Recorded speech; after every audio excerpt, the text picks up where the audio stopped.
And at 4, we both have Philly. Philly is 6-0 at home. They're the only team that is top 10 in offensive passing yards and defense and offensive rushing yards at 5 and 6 respectively. Shady McCoy, he's waking up, and I've been waiting for this.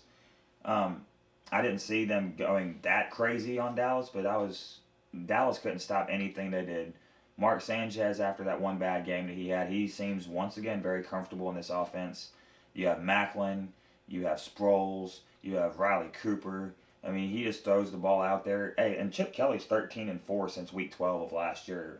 I mean, I remember when everyone was asking would his offense work, this, that, and the other. But I mean, when you can run the ball with Shady McCoy, I mean, this team's this team didn't get exposed on defense against Dallas. But I think Dallas was asleep this whole game. So Yeah.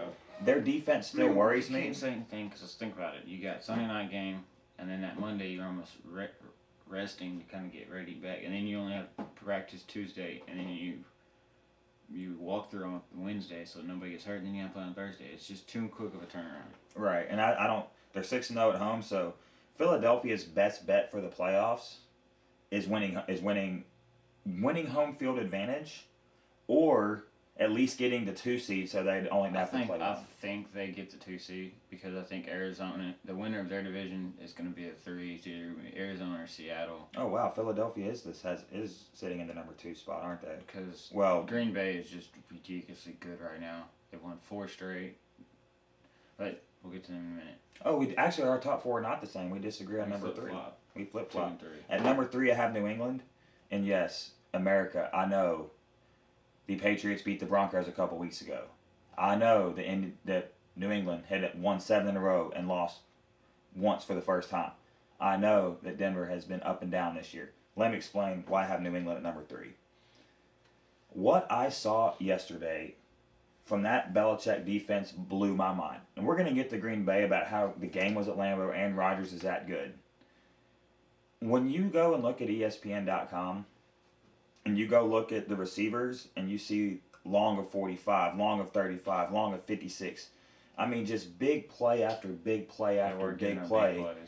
And I just think, and this is not saying who's better right now because honestly, I think New England might be better, but I have never seen a team like New England that relies so much on home field advantage. If they play Denver in the AFC Championship game like we suspect in Denver, they will lose. Oh, yeah. But it's going to sound like I make a case for Denver. Denver is top 10 in rushing defense, rushing and passing defense. They are really good because they stop you in the run and then you got to pass. Well, crap, you got 2 of the best pass rushers in the game. So you're in trouble. They don't have a great secondary, but their secondary doesn't have to work as hard when you don't have longer than 3 seconds to throw the ball. Right. And Which goes on top of New England.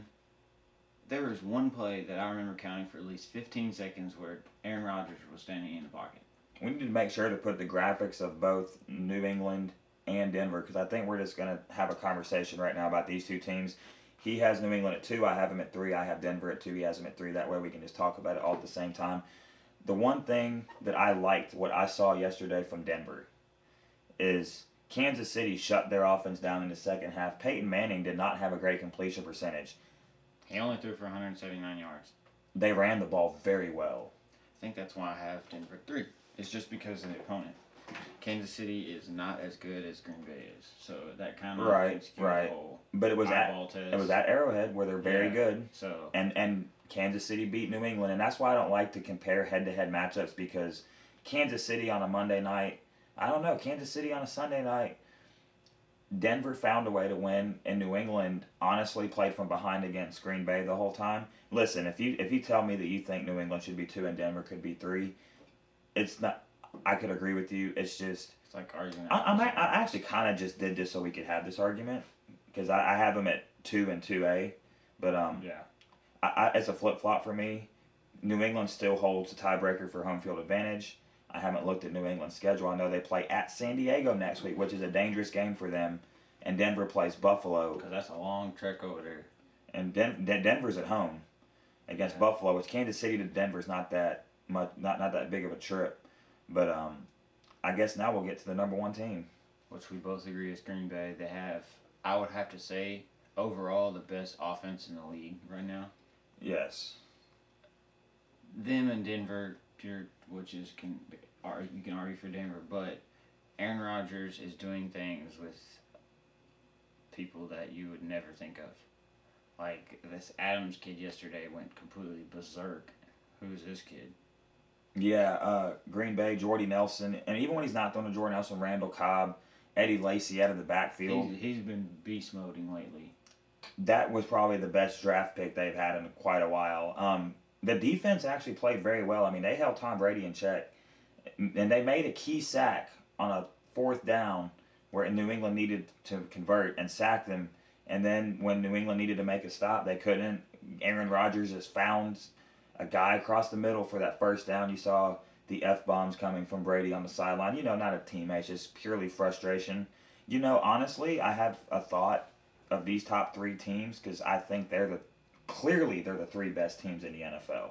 With Philly's right there. Philly's right there, and Seattle's sneaky good because their defense and their run. Which I think after next week, if Arizona loses again, I have Seattle at 5. Just because. Right. Do you think that we've seen a Super Bowl preview, maybe? New England, Green Bay? Yeah, I was thinking that. Bledsoe Favre, except this time with...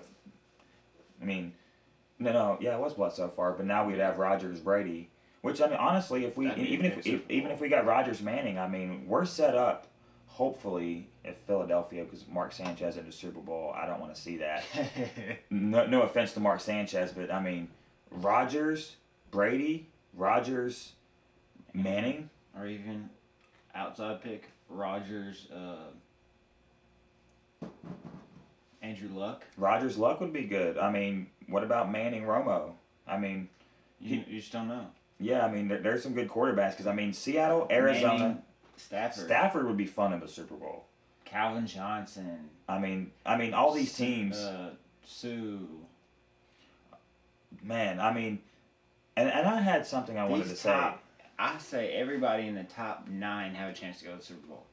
Yeah, and I was going to piggyback off that. Except maybe Arizona. Remember what I told you yesterday? We were watching the Kansas City-Denver game, and it just occurred to me, there is no clear favorite to win the Super Bowl this year. No. And there's not really a clear two because as good as Green Bay's defense played yesterday, it wasn't like last year where you're like, all right, everybody knows it's either going to be Denver, New England, or San Francisco and Seattle. Right. You had those 4. You had those 4. You have at least 8.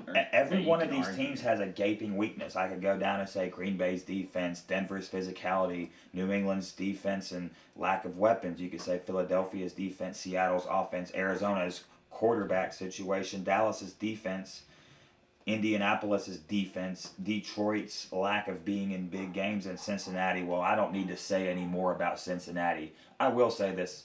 I don't hate Marvin Lewis. People probably think I do. If Marvin Lewis does not get it done this year and they do not get rid of him, then Cincinnati fans, I want you to know that your coach and not your coach, but your management is just okay with you winning the division and losing in the first round of the playoffs. Cincinnati has to go to the second round, and Marvin Lewis should not be their coach. That's the end of our top 10 for week 13. See y'all next week.